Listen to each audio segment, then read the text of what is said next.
welcome everyone for this session of FEM 2020. Because we are talking about women's health, one of the most important thing which impacts women's health is her reproductive rights, and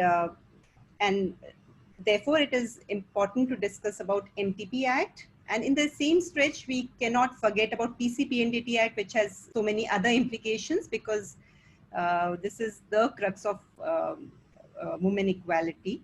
So for this, I invite our panelists to discuss on this topic in more details. Geeta Seshu, who is a journalist and co-editor of Free Speech Collective.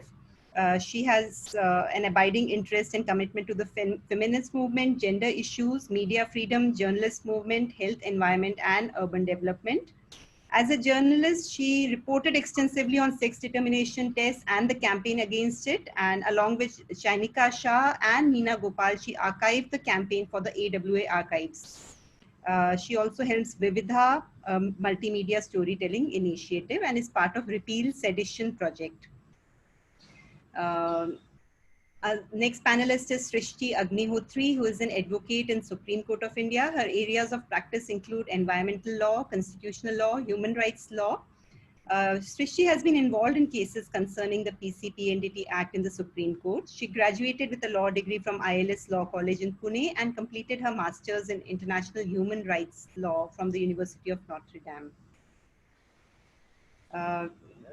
I also invite Dr. Duru Shah. She is the scientific director of Gynec World, the Center for Women's Health and Fertility. She's recipient of many national and international awards, and recently a very prominent award, Distinguished Merit Award, which was awarded to her by FIGO at the World Congress in Rome. I would like Dr. Geeta Cheddar, who is working in the area of feminist science studies and who has helped conceptualize this FEM 2020, to give us a concept note about this session.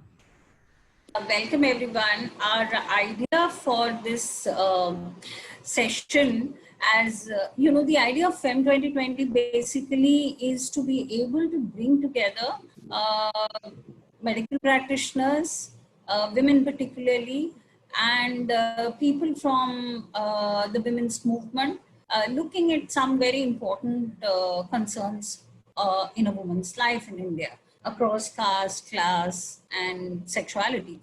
So in this session, what we thought is basically to examine a very important issue of the women's movement, that is women's own right to her body, her own agency in deciding whether she wants to have a child, when she wants to have children, whether she, whether she wants to retain,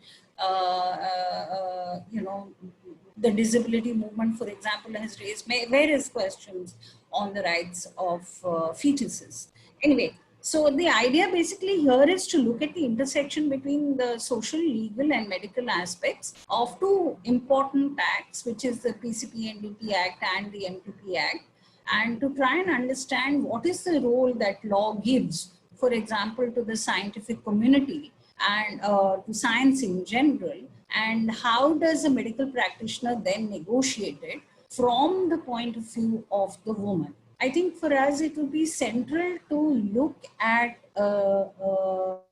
it from the standpoint of women. What does the law tell us?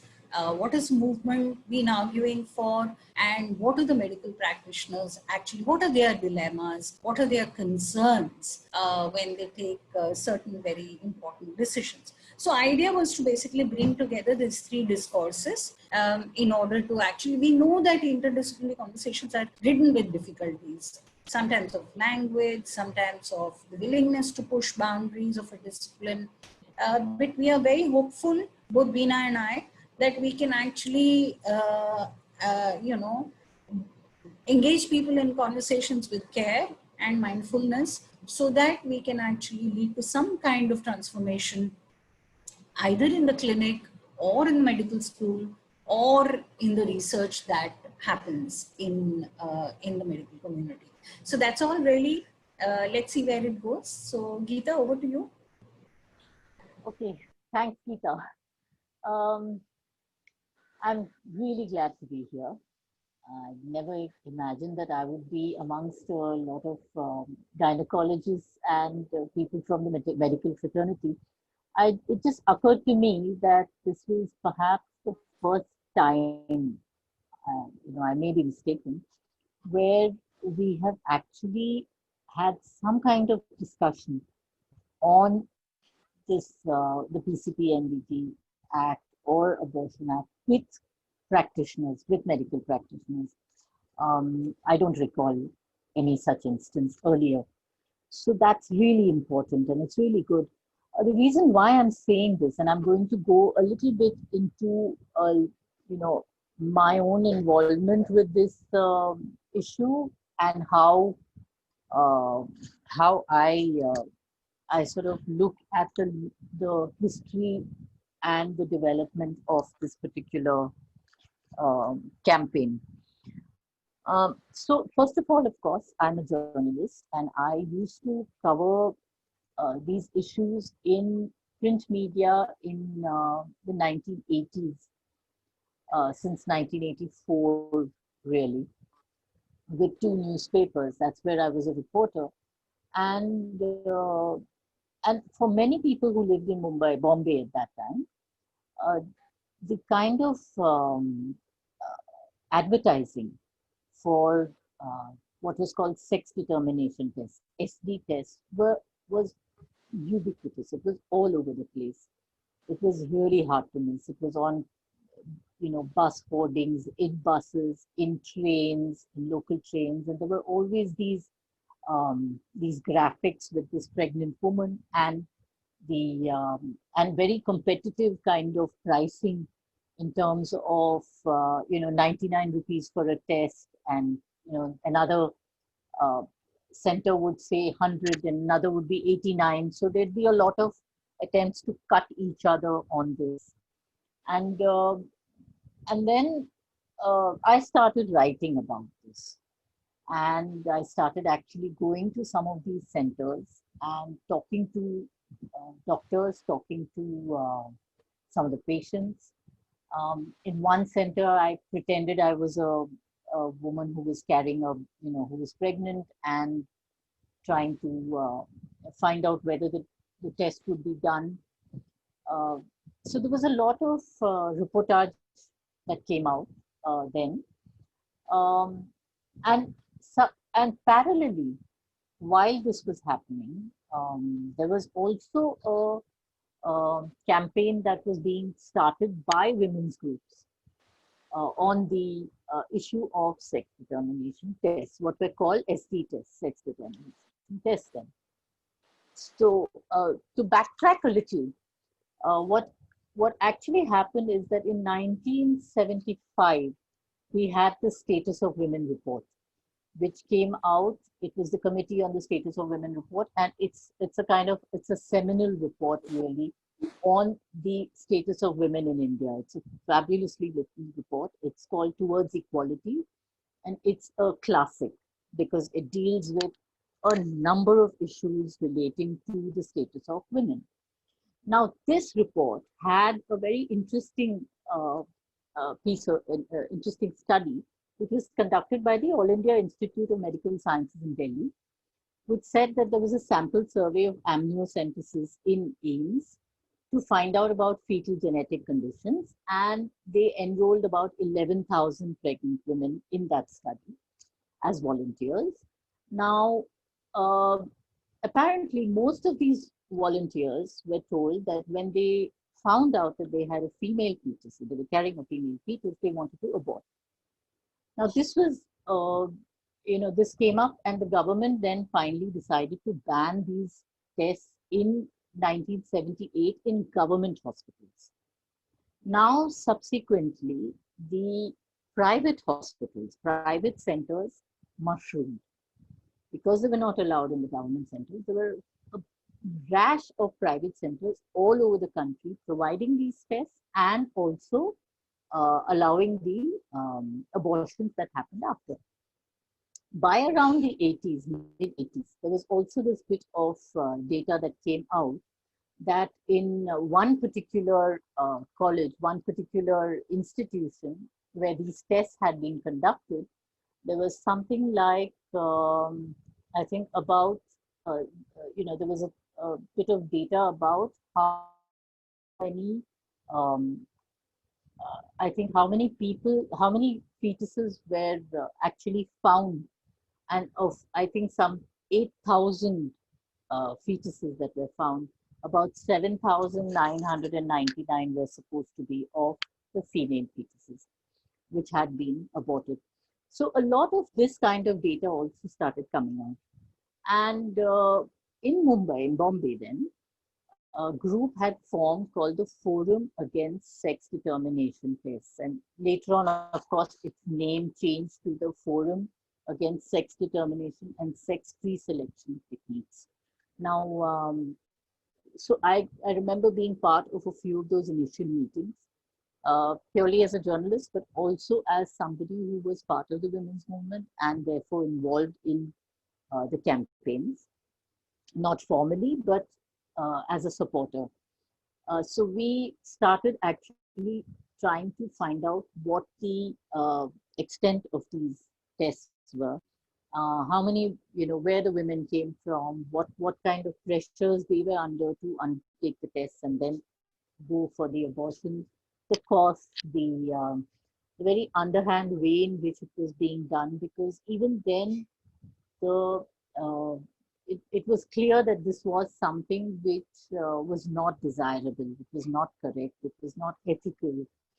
But many doctors then, and especially I remember 2 or 3 doctors who I interviewed and I spoke to, were very clear that this was necessary because it was going to help the, bring down the population rate in India.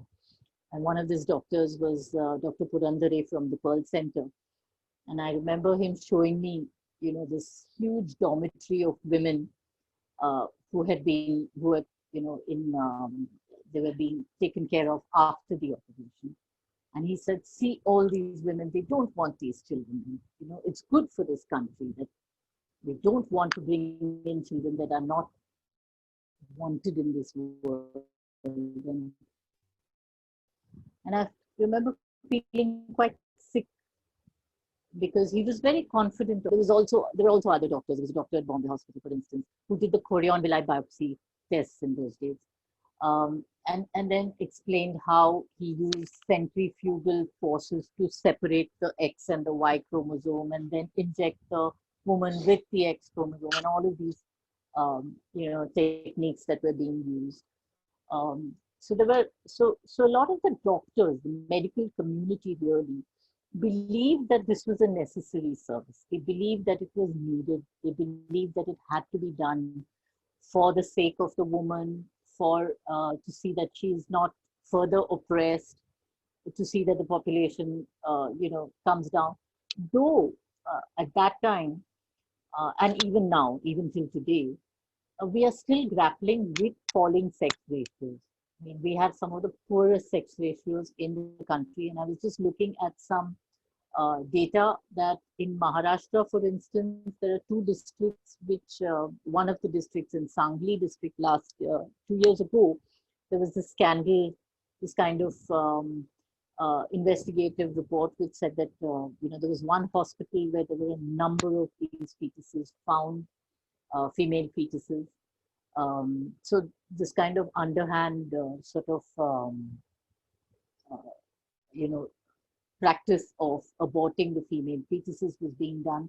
And in these 2 districts, the sex ratio is really bad. It's about, it's in Bede, I think it's some 300 or it's I think about 859 for 859 in one and to 1,000 deaths and things like that. So it's really low.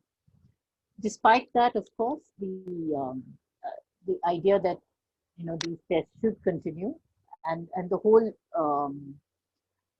social acceptance that these tests had to continue was something the women's movement had to grapple with from day one. So within the medical fraternity and amongst and in society.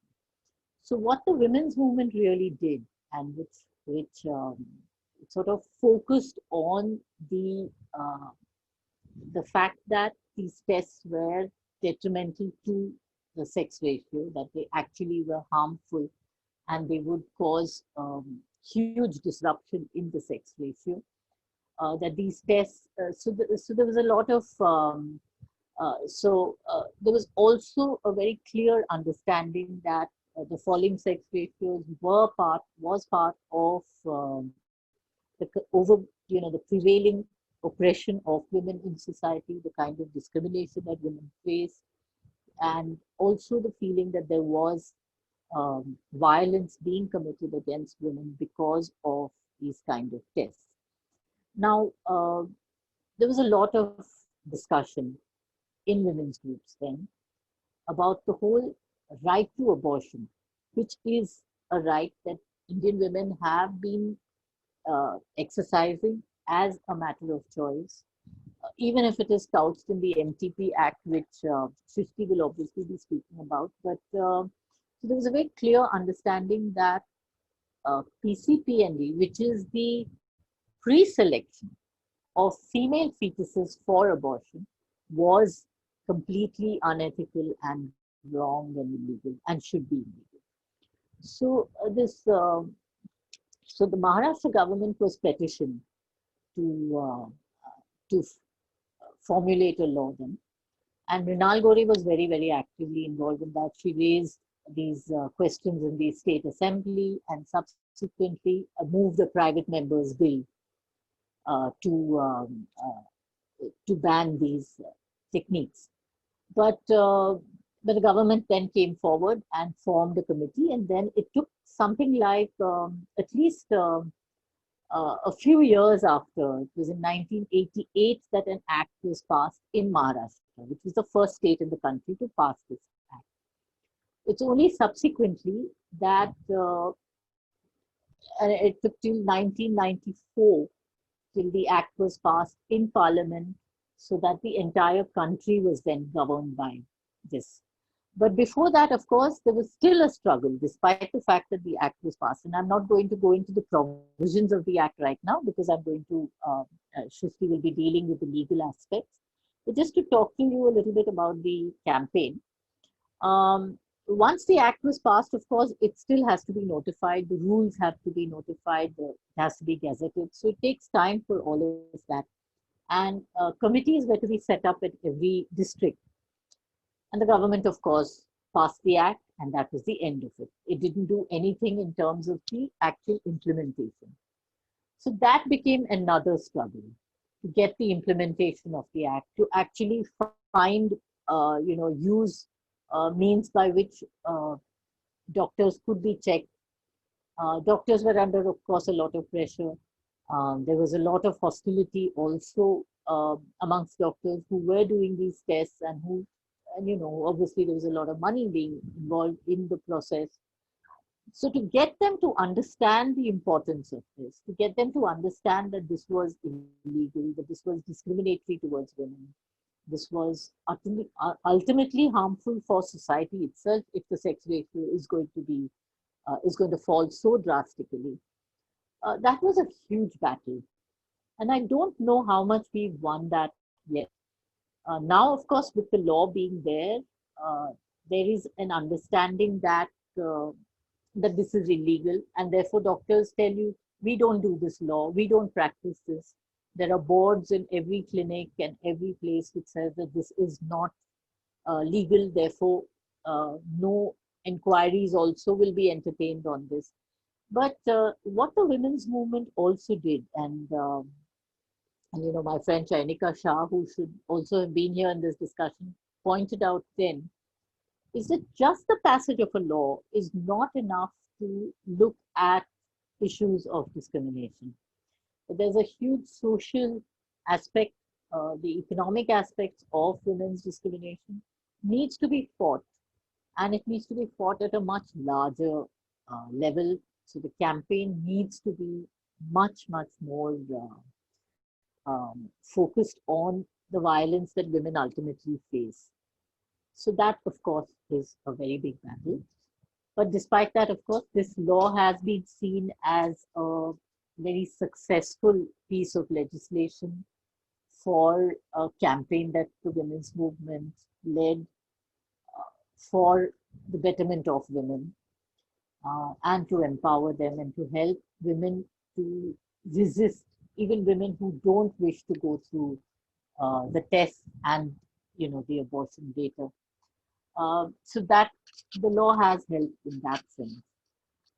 So obviously the legislation is useful, but there are lacunae, and those need to be addressed still. There are new techniques that keep coming up, which is why the law also has the concept of future techniques, of techniques that will be coming up in the future. So the law, which in the beginning of the campaign, one didn't even know about ultrasound, for instance. There was amniocentesis and there was chorion villi biopsy, the CVB. But other techniques that came up, ultrasound, which is much easier to check out, and even if there is faulty, I mean, you are all gynecologists, so you know that. But these new techniques also are talked about. There's one last point I want to make before I'd like to ask Srishti to look at the specific legal aspects.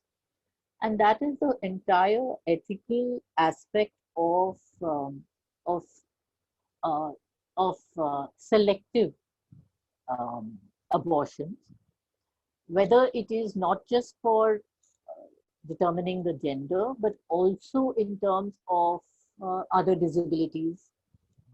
Meenakshi was just speaking about the Down syndrome case, and so there is this entire body of understanding and discussion which needs to be held actually about looking at how much a society will start to selectively decide which children should be born, what kind of children, whether they should be tall, fat, fair, thin, the color of their skin, the color of their eyes, whether they should have, disability rights activists have raised issues about whether children who have disabilities should be born, should not be born, what kind of nurturing environment should be given to such people. So it's a much bigger question really, and I don't think we've got anywhere close to addressing it. I'll stop here, and I'd like to ask Srishti to take over on the whole legal aspect of the law. I'll come in later. Thank you. So hello everyone. Thank you for having me, and thank you Geeta ji for this wonderful sort of overview of the context in which this law has been enacted. So I plan to screen share, and let me just get a small presentation. Yeah, so I just wanted to sort of highlight, I think, what Geeta ji has already pointed out. What was the purpose of this act? When it was originally enacted, it was the PNDT Act of 1994. It was then later amended to include newer technologies at the preconception stage. So it talks about prohibition of sex selection before or after conception, and regulation of prenatal diagnostic techniques. And the reason I'm putting this preambulatory clause out here is that so the legislature was obviously of the address. So before I go into the provisions of the act, I sort of wanted to put out figures that show what is the problem that we're still grappling with. So if you see stats, this is SRS data for a period from 2012 to 2018, and it breaks it up by urban and rural. We see that the sex ratio of women per 1,000 men was 906 in 12 to 14, dipped to 900, then 898 and 896. And then you will obviously have interstate variations where there are states like Delhi, if you see, are as low as 850. And then obviously there are some states who are doing better, but problem areas are states like Uttarakhand, Uttar Pradesh, etc. This also is sort of plots this data across a pictorial graph to sort of show the scale of the problem that we're dealing with. Now this act, so the PCPNDT Act takes, has certain key focus areas. So obviously there is a very heavy onus on registration of clinics, regulating sale to clinics, and it places a heavy onus on record keeping, which I think is a very important part of the act, and has been also an important part of the sort of focus on its better implementation. Then there is the prohibition on sex selection. There is a regulation of diagnostic techniques, and it prescribes certain penalties as well. So I wanted to show, I mean, I won't bog us down with minute details, but the provision talks about when prenatal diagnostic techniques shall be conducted. So they can't be conducted except for the purposes of detection of abnormalities which have been provided. So there's sort of an indication given that you can only use these techniques for the following purposes. And then they also require, they put the onus on the doctor to record in writing, whether the certain conditions are met. For example, the age of the woman being 35 years. So any of these conditions, at least one has to be fulfilled. So again, this is something that I don't want to deal with at length, but it sort of creates these conditions when diagnostic techniques can be used. And then it places, and this is very interesting, it says that the person conducting ultrasonography on a pregnant woman shall keep a complete record in the clinic, and any deficiency or inaccuracy found there will amount to a contravention of the provisions of section 5 and 6, which are the prohibitions on sex selection and sex determination. So there is a sort of presumption that if you do not keep records, maintain records rigorously, this is a violation of the law. And a flashpoint in the implementation and the litigation that has been fought in the Supreme Court has been, well, people saying, why should we keep these records? Isn't this just technical? Doesn't this pose challenges for doctors? And while it does pose, I'm sure, challenges to maintain records, the court highlighted, I think, very beautifully why it is necessary that records have to be maintained. So in the Foxy judgment, which is the Federation of Obstetricians and Gynecologists judgment, where provisions of the PCPNDT Act were challenged, the court sort of went into the importance of record keeping. And it says that the non-maintenance of records is the springboard for the commission of the offense of feticide. And it's not just a clerical error. If you want to effectively implement the various provisions, the forms in which the records have to be maintained have been provided. They're necessary, and any breach of these, according to the court, would rightly attract penalties under the Act. So it sort of, I think this is the Supreme Court sort of stepping in and talking about how record keeping cannot be looked at as a clerical compliance. And that's something I wanted to flag. Section 4 also says that no person, including a relative or a husband of the pregnant woman, will seek or encourage the conduct of prenatal diagnostic techniques, except for the reasons that the section permits. And no person shall again encourage the conduct of sex selection techniques. Now, it's interesting. I think that this act does a lot of tightrope walks. One is obviously it sort of stays away from curtailing in any way women's right to access to abortion by keeping the focus on medical practitioners. It keeps the focus on misuse of technology. And here also it acknowledges the difficulties that women go through, the coercion and the power dynamic in families. So it penalizes the relative or the husband. It penalizes the practitioner. But, and as we see the other provisions of the Act, it does not place that onus on the women, and rightly so.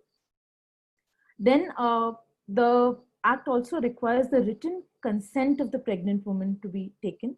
So all the known side effects and after effects of these procedures have to be explained. And in a form, a written, she has to be explained this in a language she understands, and her consent form has to be kept, and it has to be given to her. And this record has to be maintained. So this is, again, a very important provision. And it deals with, it says that no person, including the person conducting the diagnostic procedure, will communicate to the pregnant woman or her relatives or any other person the sex of the fetus by words, signs, or in any other manner.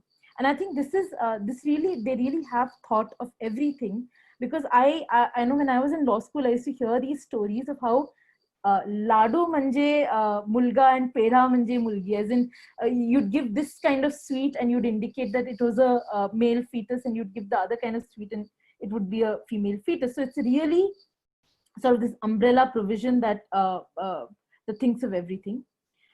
And obviously it prohibits a determination of sex. So it says no genetic counseling center or laboratory shall conduct these tests.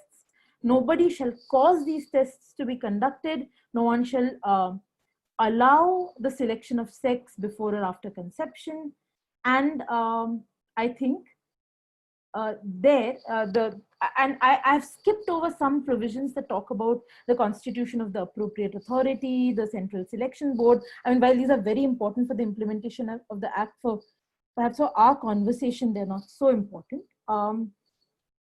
It prohibits the advertisement. So I think given the context that Geeta ji provided about how you'd have in public places this sort of price bidding, this is quite important, that you cannot advertise facilities of prenatal sex determination. It penalizes the practitioner who contravenes the provisions of the Act, but it makes it clear that this shall not apply to a woman who is compelled to undergo such diagnostic techniques or sex selection. And I think the last provision that I want to show is this presumption that the Act has, which says that if the woman, the court will presume, unless the contrary is proved, that the woman was compelled by her husband or relative to undergo this technique, and such a person shall be liable under the provisions of the Act. So this sort of, I think, covers the major penalty provisions and the prohibition and the regulation that the Act does. Now, a couple of things I wanted to highlight, especially with respect to the prohibition on advertisement, is that as Geeta ji pointed out, the fight regarding the implementation of the Act has taken, has gone many times to the Supreme Court. There have been time and again orders passed, first in the Sehat case, then the Voluntary Health Association of Punjab case, and lastly the Foxy case. Another interesting case that was sort of before the Supreme Court was on advertisements on the internet, or advertisements by on sites hosted by intermediaries. So if you do searches on Google or Yahoo, there were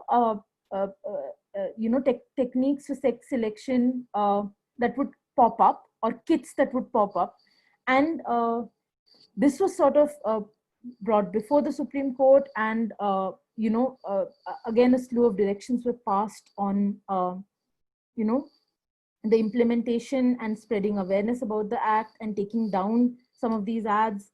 So this has been like an interesting fight for the implementation of the Act. One thing I would like to highlight in terms of the struggle in sort of making this in the effective implementation of the Act is that the backlash against this Act, to me, that doesn't always seem to be fair, because in terms of record keeping, the medical profession and medical procedures require a fair bit of record keeping, right?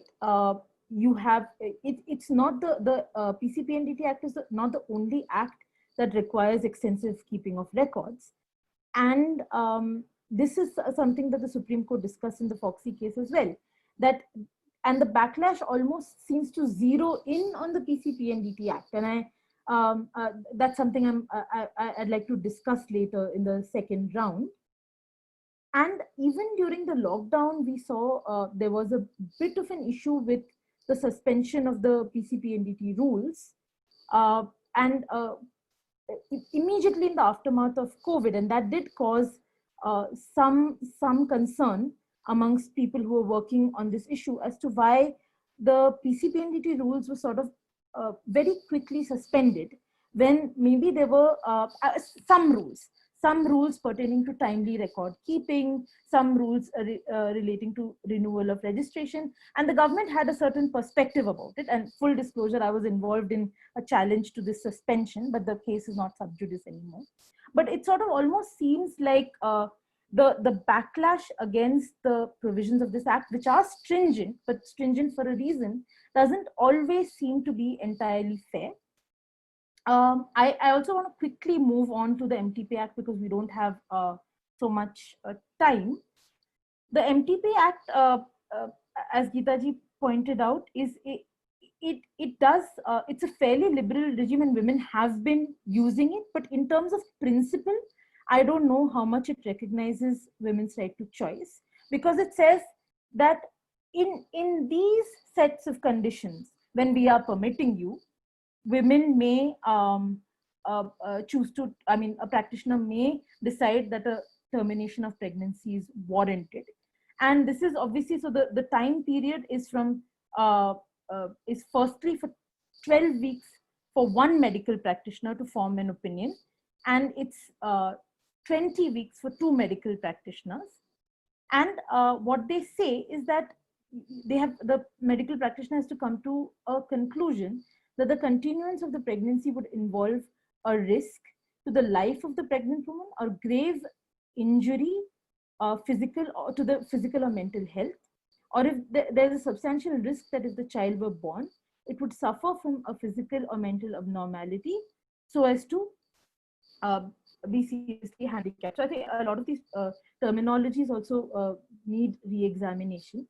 And then the explanation sort of says that, okay, where the pregnancy is alleged to be a product of rape, it will be presumed that this constitutes a grave injury to the mental health of the pregnant woman. Where it results as a result of failure of contraceptives, for a married woman, it would be presumed to constitute a grave injury. Now, this obviously has rightly been criticized as discriminatory, and the amendment that's contemplated seeks to do away with this qualifier that it has to be a married woman. So for any woman, a failure of contraceptive may be presumed to constitute a grave injury. And then obviously there are provisions with in relation to capacity when the women in question are minor or have mental health challenges.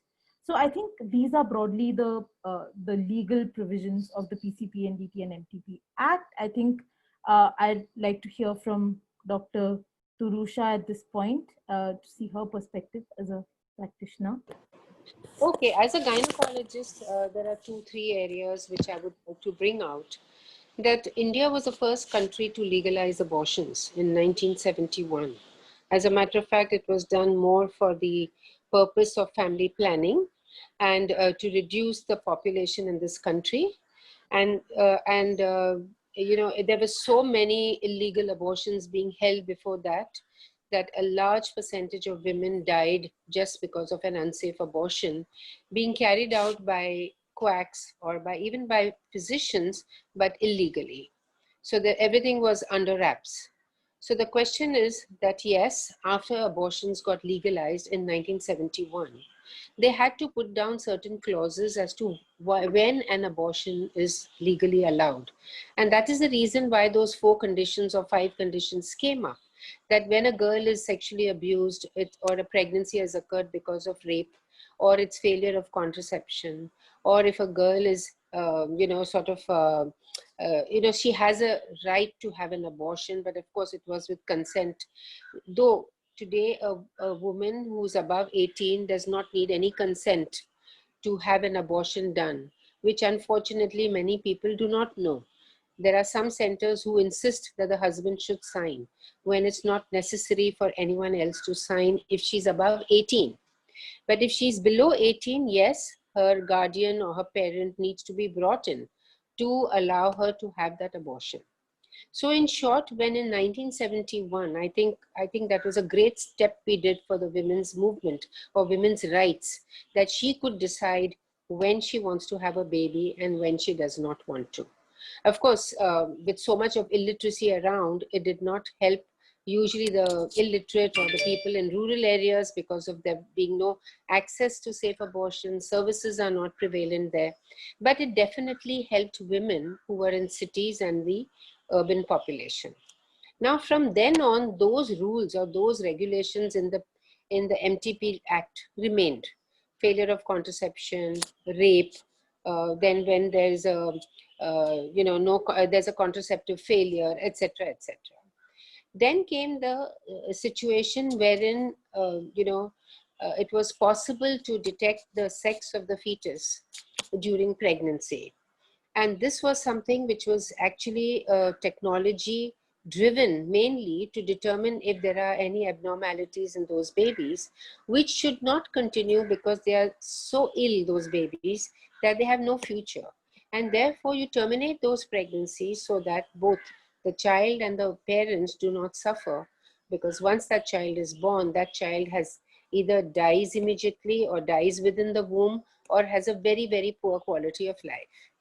But as you know, every technology, when it's misused, can create trouble. And that's exactly what happened with the technology of determining the sex of the baby.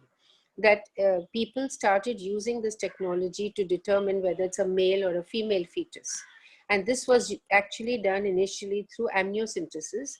That means the pregnancy has to be between 16 to 20 weeks before you can put in a needle, get enough amniotic fluid out of the uterus, test those cells and determine whether it's a male or a female.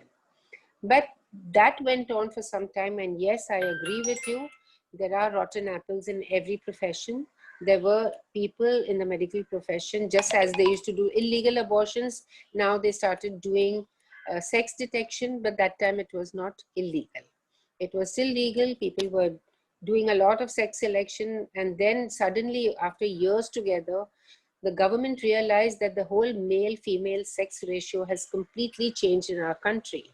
So otherwise, normally the ratio remains 1:1, but now the ratio became 0.7 to 1, wherein there were 7 girls to about 10 boys. And that, if it continued, would have caused complete disaster to this country and to our women, because if there was a shortage of women, which we did see in certain states of India, that women had to be imported from other parts of the country to marry their boys. And this is something which they realized, and therefore came the PNDT Act. This was in the year 1994, and it was mainly meant to stop the female feticide which was occurring because of sex determination. But as I said, technology is moving so fast in the field that the law cannot keep pace with the technology. Science is rapidly growing. And beyond amniocentesis, they said 16 weeks, no, but we can't wait so long. So let's do it within 12 weeks of pregnancy, when an abortion is much easier. So they started doing the CVS, so the chorion villus sampling. And now the scene has come where you can just do a blood test on a woman and determine, this is called the NIPT, or the non-invasive prenatal technology, wherein you can determine the sex of the fetus even by taking the mother's blood in the first 3 months of pregnancy. And then comes the situation of IVF, where you can actually sex the embryos and decide which embryos to put in and which embryos not to put in. And hence, because of these recent technologies coming in, it was mainly the empowered, the ones who were privileged, who had the money to pay for all this to do it, or it was a question of, sending them abroad and asking them to do their testing abroad. So the rich all go out of India, get their stuff done, while the people who can't go out of India and who are within India are not able to utilize this technology. Though the idea of the technology is that you pick up genetic disorders and do not allow unhealthy children being born. And it's so very unfortunate that this technology has been misused. So coming to the question of where do we stand today? I think, yes, I'm totally against this because it's unethical and there's no reason for us to help women to have sex selection. It is something wherein it's not ethical at all, especially when a woman is pregnant and to abort a child only because that child is female. So this is where is the situation of the the legal profession brought in the advance in technology in 2018. In 2018, even IVF and even all prenatal technology, pre-selective technology came into the ambit of the law. So even the IVF centers got covered, everyone gets covered, but the biggest problem is, yes, we have a law in place. But how do you follow that law? How do you monitor it? And therefore, they started monitoring the doctors because there's no way they know what's going on inside somebody's clinic. So they started monitoring doctors by asking them to fill forms. For every case we see, for every pregnant woman we see, every ultrasound we do for pregnancy, there's a 2 or 3, there are, I don't know how many forms we fill. And when sometimes doctors who are busy have not been able to complete filling the form, there will be suddenly someone from the BMC who will walk in and then seal the machine because there's one line not entered. Now, I understand that certain things, if they are legal, you have to do it. I agree. But there are occasions when sometimes some section is not filled only because of lack of time. But then it's not fair because that's when the doctor's clinic gets sealed. The ultrasound machine gets sealed, and the next day the media reports it that this person's ultrasound machine was sealed under the PCPNDT Act. It's a lot of loss of reputation just because one line, one answer has not been entered. Just as I said, there is a rotten apple in every profession, whatever percentage. It is there in every profession, be it the medical profession, the legal profession, the media, the monitoring agencies, everyone. So I think lots need to be said about that. But yes, we all as doctors, it is our moral duty to make sure that we practice legally, we do what is right, what is ethically right. But there are few things in the law which I want the legal profession here to give it a thought. Say, for example, today, if a young girl comes to me, she's 18 plus, and she asks for an abortion. According to me, she has a right to ask for an abortion. She's an adult, and I don't need to inform her guardian. I don't need to inform her parent, and I can go ahead legally and perform that abortion. But if I have a girl who's less than 18, right? Now see the discrepancy here. A girl who's above 18 is allowed to have an abortion by permitting herself, by agreeing to do it herself. She has a right. But a girl less than 18 has to bring in her guardian. So what happens is when a girl less than 18 comes to us and wants an abortion, even if she's not raped, even if she's got pregnant through consensual sex, we are forced to inform the police that this girl is pregnant, and then all hell breaks loose. I've had girls who have had problems with the police coming to their home, police going to the boys' home, creating so much trouble for the girls that I think this will become an issue because girls less than 18 will stop coming to doctors and they'll go to quacks. And when they go to quacks, we may get the same high mortality rate which happens with unsafe abortions, which is to the tune of almost 1 out of every 6 girls will die. So in short, what I'm trying to say is that it's a very difficult situation that we need to amend this law because there are girls, of course, against legal age of marriage is 18, correct? But there may be girls who are married before they are 18 and then they get pregnant. Then what do you do in such situations? So there are a lot of hassles where this discrepancy is there. There was actually at some point the legal issues, the act said, the law said that girls can get married by the age of 16. It was legally allowed to get married by 16. And then they've changed it now. They brought it to 18. I think it's a good thing they've done that. But it does create a little confusion when adolescent girls come to us. Say, you know, I understand that we need to inform the family, we need to inform the parents. But why do we need to inform the police? That is my contention. When a girl or a couple says, or a parent says, no, doctor, we don't want to inform the police. But then the law says, yes, you need to inform the police. So there is a bit of a dichotomy over there, and that is something which we need to address. As doctors, where we are concerned, yes, we do need to be, you know, on the side of the law. But at the same time, I think there needs to be a little leniency in how those forms are filled. We need to have lesser, you know, paperwork to be done with every ultrasound we do. You know, we need to address the issue of how this law should apply to everyone, not only to the underprivileged, but also to the privileged. It should apply to everyone, yes, within India, but the people going abroad and doing their whatever they need to do is still happening. So what do you do about that? I think that we could take in the next section.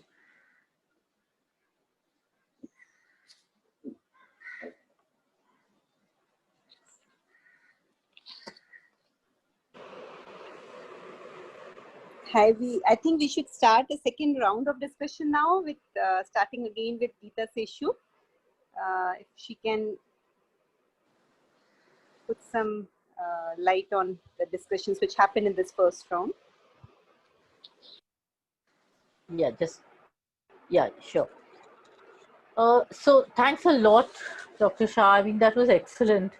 It's so important to bring in all of those aspects that you did, especially all the dilemmas also that the doctors faced in the initial stages. I want to go back a little to what Srishti said, especially with the way in which the law progressed. You know, at that time, the women's movement had really no information about these techniques, and no understanding really about how these techniques would, uh, whether these techniques were justified for medical reasons, and what kind of techniques were justified for medical reasons. So I think a lot of education also on the law had to, on how this, the techniques, you know, the scientific education that was needed spilled over also into the law. So, so what Srishti said about the fact that uh, no information should go either by words or act or by signals was really something that the women's movement. So the point I was trying to make is that the law, whatever the law, the provisions of law are, let's not forget that we've had very few convictions under this law. In the last decade since the law has been passed, we've had only about 206 convictions. So, so it's not like the law has made a huge difference in terms of the actual condition of women. The situation still continues. The problem still continues. So what exactly are we looking at today? What is it that we are facing today is, I think, important to address. If the law is strong, why is it not being implemented enough? Is the situation in any way, um, has it dissipated? Is there any, do we really have a problem at this point which the law should address? What are the actual issues in terms of implementation? I think those are really important to look at, because while we are looking at this particular uh, law, we also have other techniques, other medical techniques that need to be addressed, and doctors need to respond to those. So I just wanted to ask Srishti, what do you think is the reason why there's such few convictions? Yeah, so I think the reason for the difficulty in conviction is also inherent in the nature of the offense, because these are things that are happening, you know, behind closed doors. You often have if the person who is facilitating the misuse of technology could be a medical practitioner, and the person who's seeking it are complicit, it's sort of there is that threshold difficulty uh, uh, in in bringing cases to light. So there is, I know, some excellent work that is happening in terms of you know groups that are working in areas like Satara. I know Varsha Deshpande ji does a lot of work in terms of pursuing convictions, which again sort of brings in why record keeping is so important, because the nature of this crime is such that it's a silent crime. It sort of almost happens with the sanction of the people who are seeking the access to technology and the people who are providing it. I think that is definitely one challenge that is standing in the way of prosecutions. Another challenge, I think, is the issue of delays. So there could also be cases where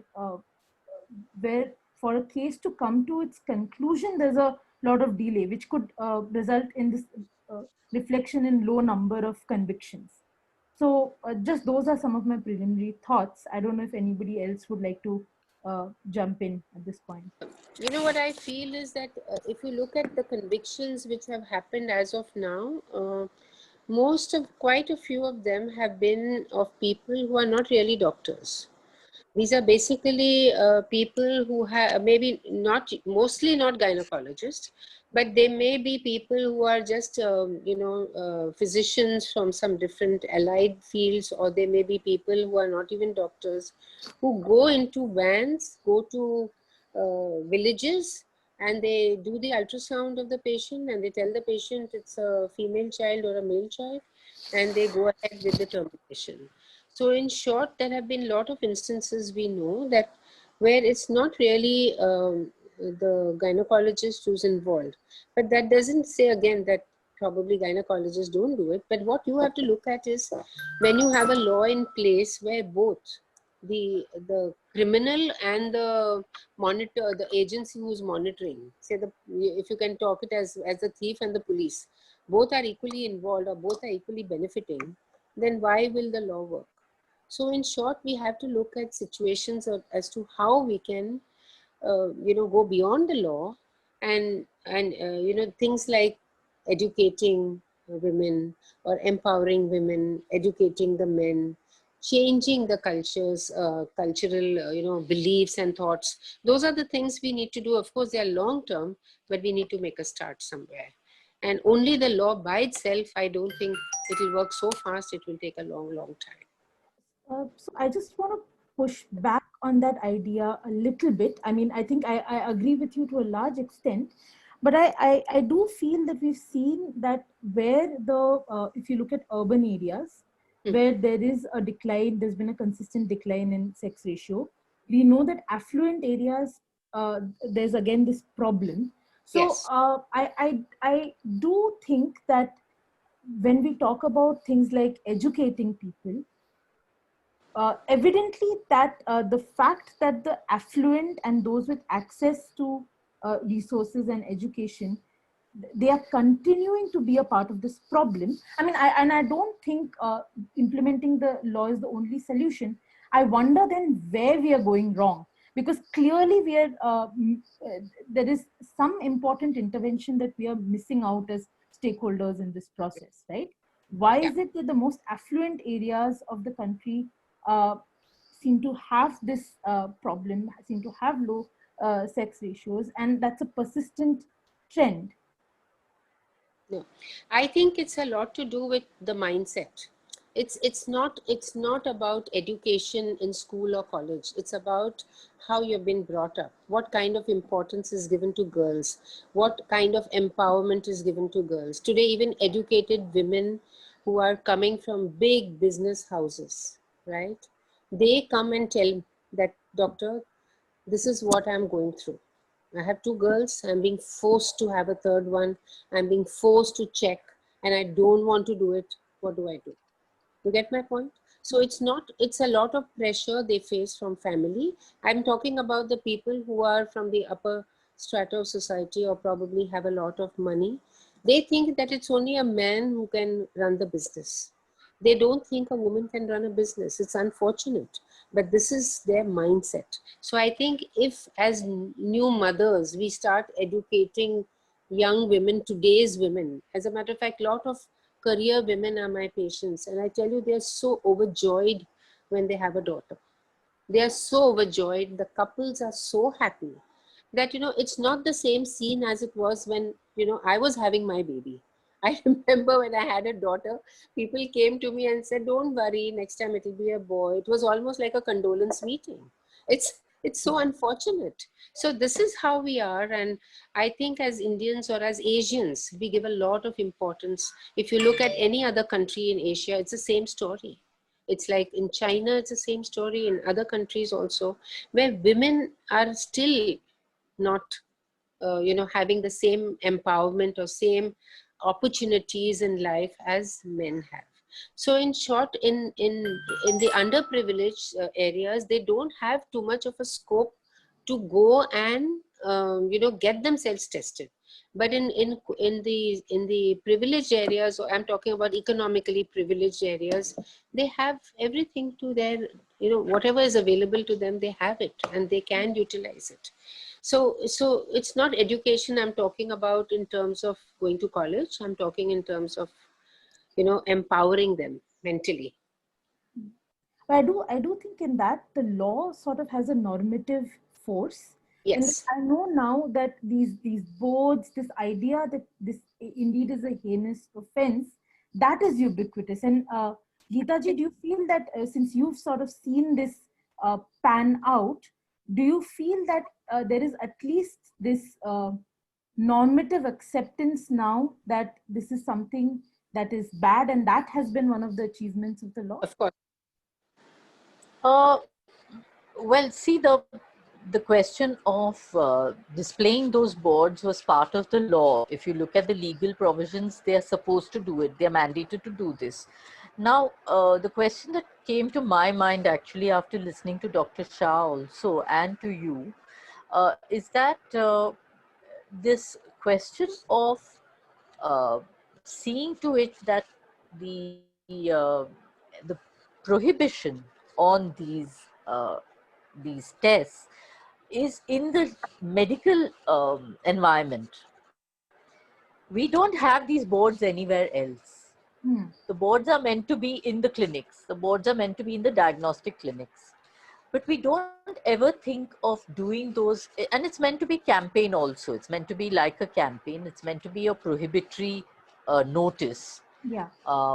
So it's meant to be a deterrent. It's meant to be a warning, a deterrent, and a very clear deterrent at that. But the pressure on dealing with it is with the medical fraternity, and I don't think we have done enough work with the medical fraternity in terms of trying to get them to understand that this is really so harmful to society. Which is why, it's interesting that the Indian Association last year, and it periodically asked for a repeal of the act. They don't want this PCPNDT. Where is that? Where does the medical fraternity have such a huge sense of the oppressive aspects of this law? Why should they find it so oppressive?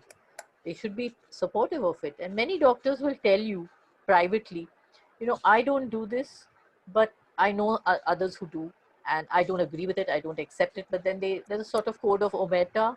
They don't really speak about colleagues who do it. So there's a sense of I think, a sense of being beleaguered by the by the law, instead of it being seen as a positive aspect which the medical fraternity should come out for.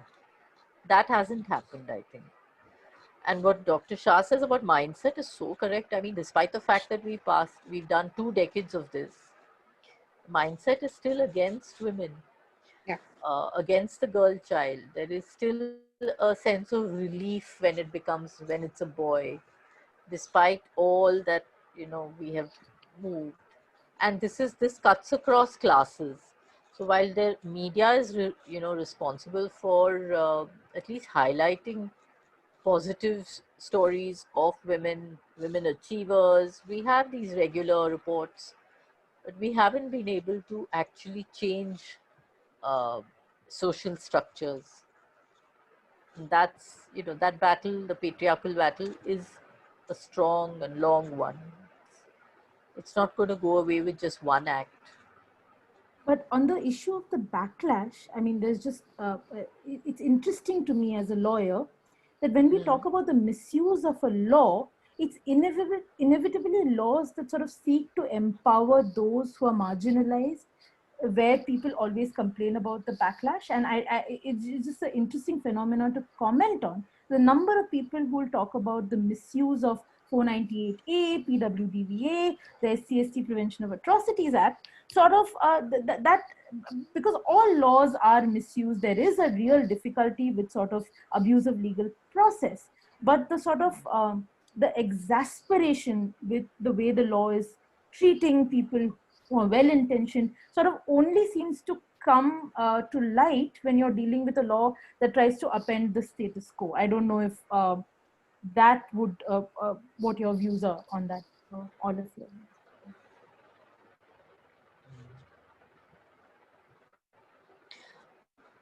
So with the 498A, I think it was a very clear sense that 498A was a law that was responsible for destabilizing the family. There was a strong campaign against 498A, which continues till today. And it's led by something called Save Indian Family Foundation or something like that. That's what it's called. So there's a strong sense that the family was being attacked. So there was so I think a lot of extremely conservative right-wing groups who believed that the Indian family was being under threat by 498A, mounted the campaign against it. In this case, I don't see the that conservative aspect coming out so clearly, because nobody says openly that the non-preference for a girl child is a good thing. Yeah. By and large, people will say, that there's nothing wrong between the two children, that a girl child is just as acceptable as a male child. However, but there's always that underlying but. Ladki to barabar hai, all of these kind of things do come up. So that sense of the family under threat because of this law is not as strong. That's why I think it's important that we speak to doctors, because they are the ones who are leading this kind of campaign against the law. One could be cynical, of course, and say that, it's completely governed by profit, by the desire of doctors to be free enough to be able to make money, because this law does provide that provision. I mean, there was always, it's much more, it's more profitable, uh, so it's good business for them. But I think we need to go beyond just that, because there are a number of lawyers who would, doctors who would otherwise support. I think Dr. Shah would be able to speak on that, who feel that the law is oppressing them. Honestly, I don't think anyone feels like that. We, on the contrary, we are very happy with the law. We are very happy that the law exists, and we are very happy that people do not come to us freely and ask for an abortion or a, sex related abortion, because they're scared to even come and ask now, because they know that this is against the law. So they make an appointment as though they are coming for a consultation for routine checkup, and then casually in the process they will start bringing out that question, that doctor, we have two daughters, do you think we can have a son, or is there any way we can do it, blah blah blah. Now the question is that these are people who don't have they don't have the money. See, the law will definitely bring down this female feticide, in terms of, because everyone cannot have access to it. In a way, I think it's a good thing the law is in place. It's controlling people. It's definitely controlling. There's no question of it. What I'm talking about is that the law is being broken. There's illegal stuff happening. But who has access to that illegal things happening? Now, suppose it's a person from an underprivileged sector goes to the government hospital because cannot afford a private sector, will ask for it, he'll be thrown out, right? Because it's against the law. But if he goes into the private sector, if that particular person who's practicing it is happy to make that extra money and do something illegal, put himself or herself into that state wherein he can get arrested and go behind bars. I mean, if any doctor would do it, which kind of a doctor will do it? Just think about it. No reputed doctor, no person of standing will be risking their reputation and their going to jail only because of making some extra money. So I think the law is excellent. I fully approve of it. There are only certain issues, that how do we take it forward? How do we create the impact which it is supposed to create? Because what we are tending to do is only focusing on the doctors. What we need to do is focus all round, do a more of a, like what Geeta said, that you need to have a campaign, put it up everywhere. Just when abortion became legal, there were posters put up into trains, into every process, every place, that now abortion is legal, correct? So I think a campaign like this would be very, very effective in telling people it's illegal and the penalty is going to jail, period. So, if you do something like this, scare everybody, make them aware of the law in place, and see that it gets implemented. I mean, there are ways in which you can implement. So, because I know that there are people who don't do it here, but they go abroad and get it done. It's not only doing female feticide, it's right from the time they sex the embryo, they go through IVF, they sex the embryo, put in a male embryo and come back. What will you know what's happened? How will you know what's happened? Abroad, it's legal. Here, it's illegal in our country. But if you go to Bangkok, it's all legal. If you go to London, it's legal. So it's like that. I mean, what I'm trying to say is that we have to work around this. Yeah, I totally agree. But that also gives you a sense that the people who have the privilege, people who are privileged enough to be able to travel to Bangkok and wherever, exactly, can do this. People who don't then end up in clinics like the one in Sangli, for instance, and that's such a horrible issue. That's the story that we saw. I'm just trying to pull it out so I can. When was this? This was in. This was a report in 2017 of a woman who died while undergoing an abortion performed in some clinic. And when the police investigated the clinic, they found out that that there was a whole lot of fetuses found in the basement. And apparently the tests were being conducted and the abortions were being conducted in an operation theater, which was a kind of temporary hut where the woman would stay, and the doctors would charge about 25,000 per abortion. So, of course, there was a complaint filed, and 12 people were arrested from Maharashtra and Karnataka. And apparently, in Bid district also, which is where the story about the lowest sex ratios comes out, the same thing happened. So, what we are actually looking at is a sort of driving this underground. these tests, which the women's movement also had foreseen. It's not like the women's movement was unaware of this. Um, we were pretty aware of the fact that these clinics would then go into, not just into the metros, which are easier to locate and monitor, but to districts, but to remote areas, but to these things. So I think that is a matter of concern, the fact that these can be moved, and then ultimately women who access these services are accessing extremely unhealthy, Absolutely. unhygienic, and very, very dangerous medical services, which ultimately then takes their lives. So it's a much bigger battle, really. It is. It is. But that's how sometimes I feel, when abortions were There's some illegal. questions from Geeta here. Geeta, would you like to say it? Yes.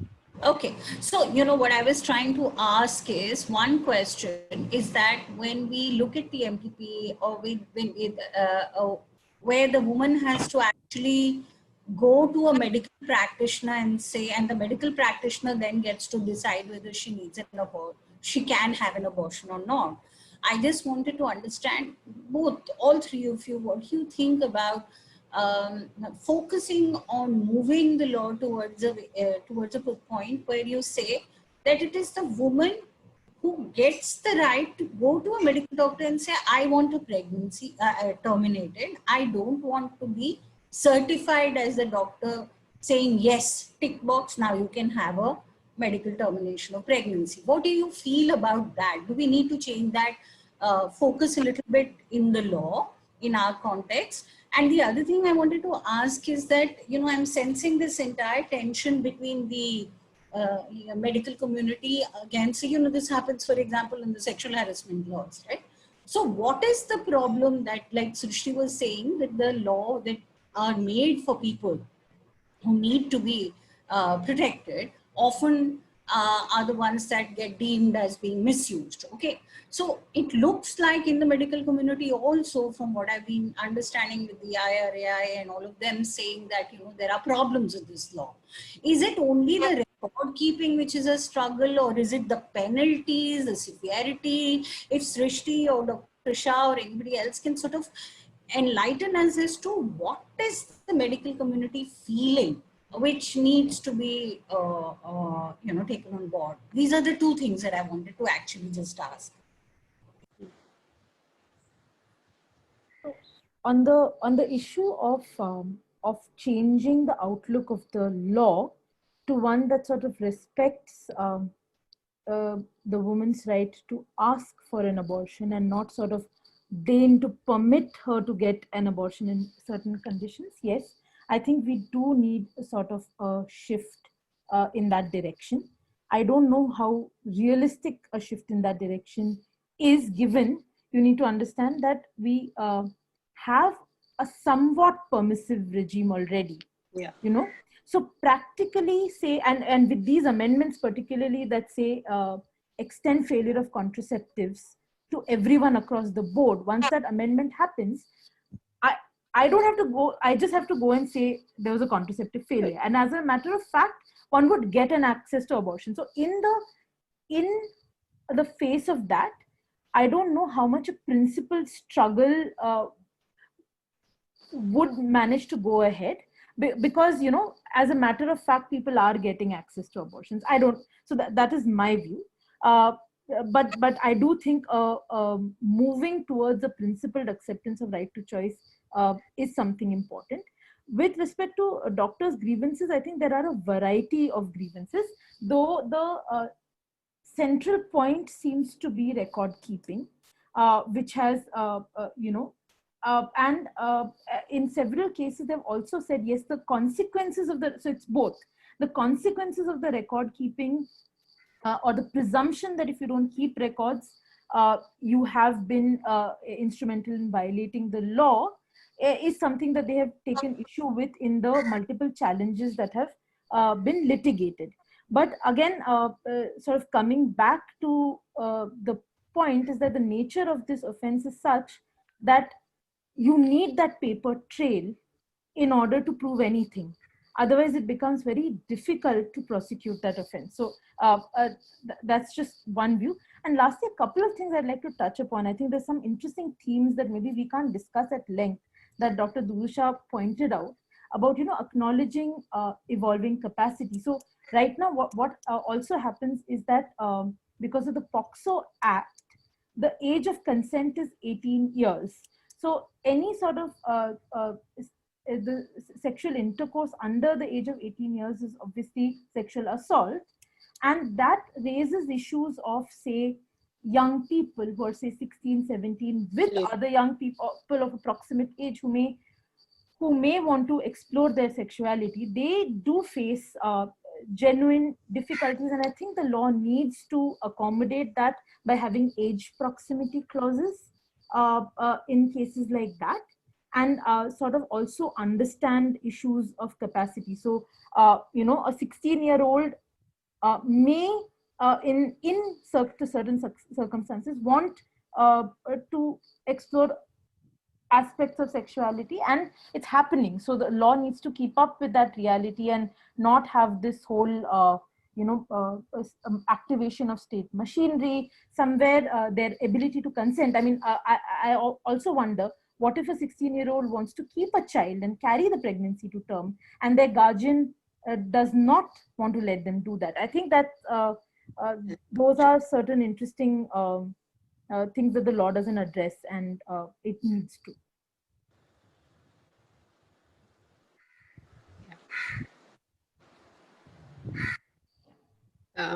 So I can respond to that, and I think what you have said, Srishti, difficult to pronounce, but what you said, the first is that that really, it will, when a girl wants an abortion done, she fits into any of those conditions.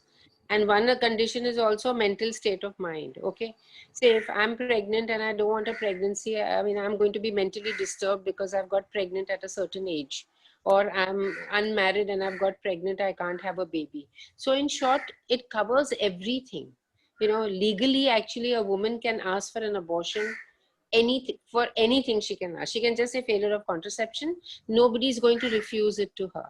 So in principle, if you say that no, women should have the right to ask for an abortion and not to ask for permission, is a different story. But the job is getting done right away. I don't think we really need to struggle to get that in. There are many more things we need to get in first. So that's where I agree with you. The second point is about the doctors having problems with the act. As you said, it's only the paperwork which is immense per patient. It has nothing to do with hiding facts. If a person wants to do something illegal, on the contrary, their paperwork may be absolutely perfect. So there's no question of a trail of this thing. What is asked for in those forms is how old is the patient and how many children she has, previously girls, previously boys. All that information goes in, but honestly, it's so much of it is really not necessary. So if you want to have information available, yes, you can put the information down, but it should be abbreviated a little bit so that it's not so taxing to the doctor. See, we obviously, all of us don't sit and fill those forms ourselves. It's usually the secretarial help or the nurse who does that job. The problem is that the punishment for not filling even one line on that form becomes an issue. So, that is the part which we get a little apprehensive about, that, God forbid if, now in my clinic, actually, I just tell my girls, first fill the form, let me sign it, then you take the patient on the table. Don't take her for an ultrasound until I have got everything on paper. Got it? So in short, it becomes so difficult for us to make sure that everything is going there. But how much does it really help? I don't know. I really don't know how much it helps, because if I want to do something illegal, I can still do it after filling the form right. Got it? So I think that's not the thing which is preventing people, causing problems. It's just unnecessary. That's what we feel. But the government feels otherwise, or the judiciary feels otherwise. So therefore, I think the thing didn't hold up in court. the appeal that the form should not be filled completely. But otherwise, there's nothing else. I mean, we are all for the law and we want the law to do well. We want it to be more, more than just on paper. We want it implemented. It's something like the surrogacy bill. Honestly, a great thing to happen to women who don't have children, who are born without a uterus, who have got a damaged uterus. For them, it's a boon that somebody else carries the baby. But then, the law encompasses everybody. And people who need it can't access it because it's banned. Correct? So the question is similarly here. If we are doing the test for genetic purposes to determine whether the child is carrying a hereditary disease, I think that's the most important part of this law. I mean, of this technology. But if a technology is misused, it's something which is unfortunate. And we need to, I think it will take years, but we need to change the mindset of people, create a lot of awareness, empower women. I think one of the governments did a great job. They empowered every girl who was born, they incentivized. I mean, even now, I think girls all over India are getting free education. So they go to school at least. Others, the girls were not going to school. The boys were going. So there's been a lot of changes which have happened, but we need to go faster. I think a lot needs to go into this.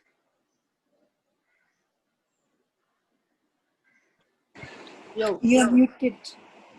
Geeta, you're muted. No, I think I totally agree with Dr. Shah about the need to change the mindset. And that is actually the ultimate battle, because if we look at just the law or just technology to be able to see us through, we are not going to be able to work. Of course, it's important. It's absolutely essential to have a very strong law. Yeah. It's absolutely essential to look at the way in which technology plays all kinds of, it changes so many ways in which reproductive rights are actually played out, especially with surrogacy and other things. We're going to be seeing a lot more of that. So to change the mindset is really, really important. And I think one of the major aspects of the campaign, so coming back to the campaign which started in 1985, and we are now in 2020, was about changing the mindset. And I don't think, people from the women's movement who were very active in the campaign then were very clear that just a law is not going to make the difference that it should.